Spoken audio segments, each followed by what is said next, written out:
thank you for joining us on our Autism After 21 Day of Action. I am thrilled that you're here to learn more about how we empower local communities to solve the national housing crisis. Some people ask me, well, why focus on housing? 10 years ago, I started working for Madison House Autism Foundation as a graduate student intern. I very specifically remember the Prince family asking me, go and find out what other organizations are doing for adults with autism. So I started researching everything, and I came across the Opening Doors study, which was the first housing study that looked at housing and autism. And there was a clear, glaring gap. And it became very real to me that without housing, everything else falls apart. You see, for individuals on the autism spectrum, they could find the perfect job or the perfect service provider, their circle of friends, their faith community. But if they can't find housing when they can no longer live with their family, they're going to be forced to move out of their community into whatever the next empty bed may be. When we talk about affordable, accessible housing, we don't often think about people with autism or Down syndrome or cerebral palsy, but we need to. And that's kind of where our story begins, is because housing is the key to life stability.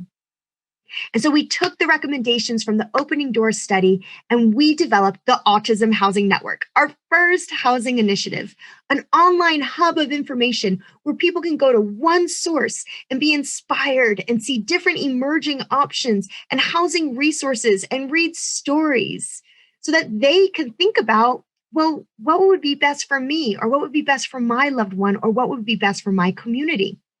We went off and we visited over 100 residential communities across the country and even globally. And we started to hear that people were experiencing barriers to what they thought would be perfect in their community. And there was a lot of the same type of threads. And so we decided that it would be necessary to create an entity, an initiative that kind of brought together these similar voices so that we could speak with one voice to policymakers to ensure that policy is opening doors and not creating unintended barriers for life choices for adults with autism and other neurodiversities. We then also started our third initiative, which is the Empowering Communities Initiative. And this is where we give practical tools to local communities and individuals. Every week, I have consultations with individuals who are stuck and just need that one-on-one assistance to be able to find options and the path forward for them. But I also talk to emerging projects about how they could turn their vision into reality. I host visiting workshops.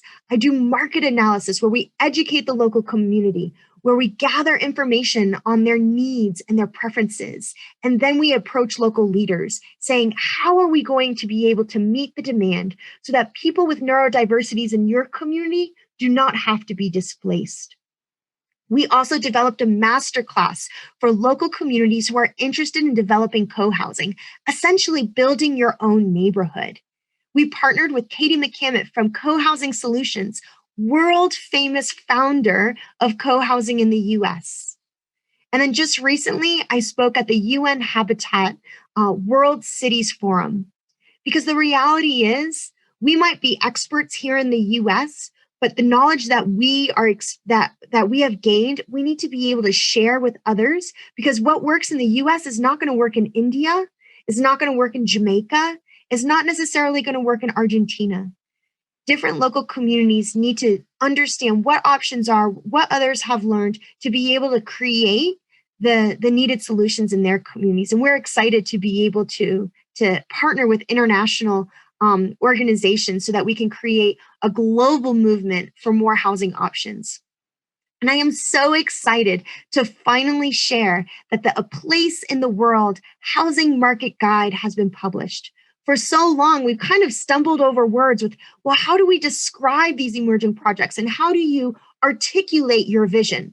Well, now There is a resource that defines 150 different residential terms, and it lays out very plainly in 2 policy papers that we need to raise the red flags and say, hey, government, local communities, not-for-profit, philanthropic, private sector, we need to create solutions, housing solutions that people with autism and other neurodiversities can have access to, because they're valuable to our local communities. And we need to understand that without housing, we're going to lose neurodiversity in communities across the country. So I ask you to support us. Support us not just financially, which we do need, but also support us with your network. We want to help you at the local level be able to make your community more neuro-inclusive. The Autism Housing Network, the Coalition for Community Choice, and the Empowering Community Initiatives are the 3 housing programs of the Madison House Autism Foundation. The Madison House Autism Foundation does much more than just housing. But I invite you to think about, would your loved one be able to find affordable, accessible housing in your community? How many people who are experiencing homelessness in your community right now are on the autism spectrum? And does your local planning commission know that individuals with neurodiversities need housing? It's your network, your local communities that have to do the work on the ground, but we are going to be there to be able to empower you and give you the practical tools and advice so that all across the country, there can be places for people like Jack, where he can find his niche and his place in the world. Thank you for joining us today, and I hope you continue to support us at the Madison House Autism Foundation.